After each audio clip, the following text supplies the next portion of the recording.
Hello everyone, আসসালামু আলাইকুম। কেমন আছেন সবাই? আশা করি অনেক বেশি ভালো আছেন। আলহামদুলিল্লাহ, আমিও ভালো আছি। আসলে একটা মেয়ের অনেক কিছু ফেস করে একটা পথ পাড়ি দেওয়া লাগে, সেটা হোক হাউসওয়াইফ বা ওয়ার্কার ওম্যান।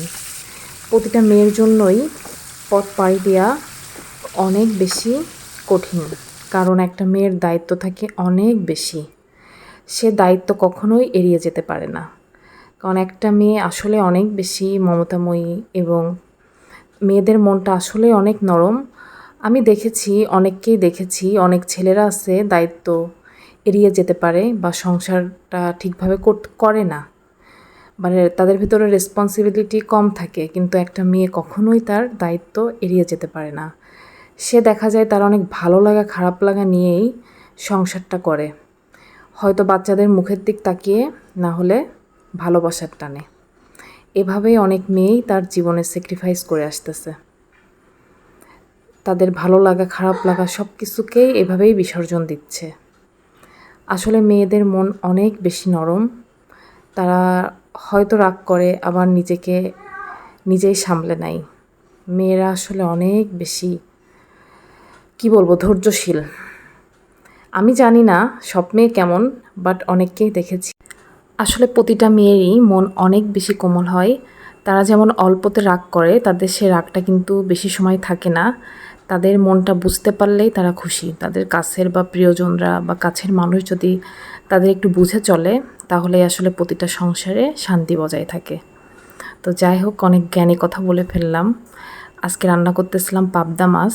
আসলে আমি মাছটা হালকা একটু ভেজে নিয়ে রান্না করি, তাহলে আমার কাছে বেশ ভালো লাগে এবং আমার মেয়ে খেতেও পছন্দ করে। আসলে আজকাল যাই করি না কেন, সব কিছুতেই আর কি বাচ্চা কেন্দ্রিক, ওদের ভালো লাগাটা ভেবেই করি। যেমন আমি এখন তরকারিতে দেখেছেন, আমি এই যে অনেক ঝালের গুঁড়াটা কিন্তু আমি অনেক কম ইউজ করেছি, কারণ আমার মাথায় রান্না করার সময় এটাই ঘুরে যে আজকে মেয়েটা কি হলে একটু ভাত খাবে, বা ওর জন্য আর কি সব কিছুই ওর টেস্ট অনুযায়ী আমি করার চেষ্টা করি। তো যারা ঝাল খেতে পছন্দ করেন, এখানে ঝালটা বাড়িয়ে দিবেন যদি আমার রেসিপি কেউ ফলো করে রান্নাটা করতে চান। মশলাটা আসলে যে যেমন খায় সে তেমনই ইউজ করে। তো এই যে মোটামুটি রান্না প্রায় শেষের দিকে, এই যে জাস্ট ধনিয়া পাতা দিয়ে দিলাম। আসলে মাছ, বিশেষ করে মাছ ভুনা বা ঝোল টাইপ মাছ যেটাই বলেন না কেন, ধনিয়া পাতা এবং টমেটোটা দিলে আসলেই ফ্লেভারটা অনেক বেশি ভালো হয়।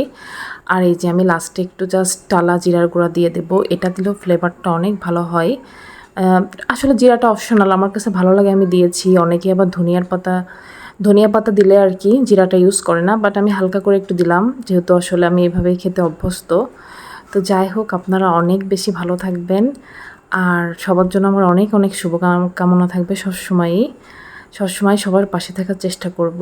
আর আমার এই আজকের ভিডিওটি কেমন লেগেছে অবশ্যই বলবেন। আর এই যে আমার মাছের ফাইনাল লুক। সবাই ভালো থাকবেন। আল্লাহ হাফেজ।